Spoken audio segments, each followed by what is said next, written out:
Here is the special guest of this speech. Oh yeah.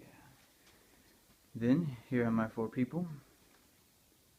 Hand it to my cameraman.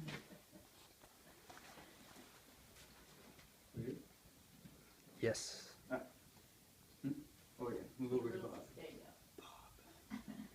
So have any of you ever owned a pet anteater? Not the 5-foot long real one, but like the toy kind? Anyone? Anyone? No?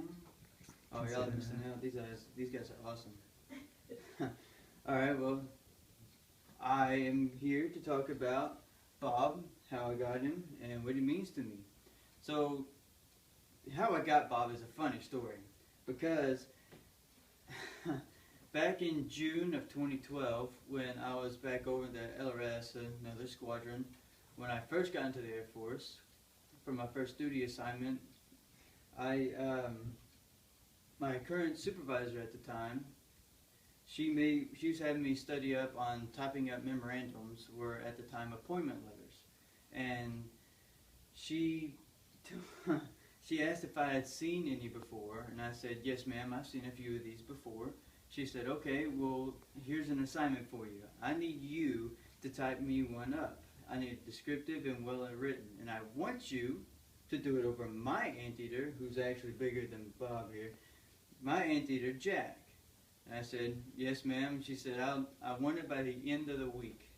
And so I started, so that began the 3-day process of typing up this amazing, awesome memorandum, because obviously in the CSS you got additional more duties, and doing something like this is just a side note. Well, whenever I finish my duties, I start typing up the memorandum.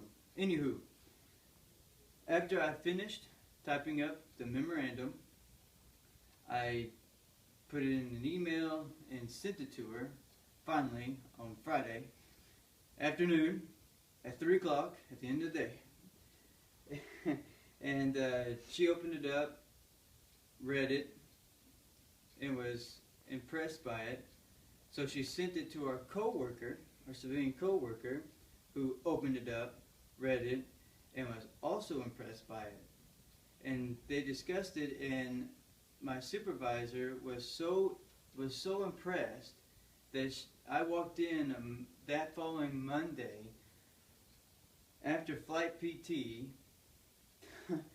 to see this guy on my desk, on top of my computer. And that, ladies and gentlemen, is the day I met my dear friend Bob. He, it took me all the way to the end of the day to finally name him, poor guy. I couldn't figure out a name. And I'm thinking, well, it must be hard for a couple to name their child if they don't really know what to name her out the bat. So I finally named him Bob, after Bob the Builder. So he's been sitting, you guys have probably seen him in various locations on my desk, so I mainly keep him on top of my computer, but every time I look at Bob here, it reminds me of that memorandum I had to type up, and I will never forget how to type up a memorandum. You know, it's truly amazing how much a single object can mean to you. It really is. It's amazing.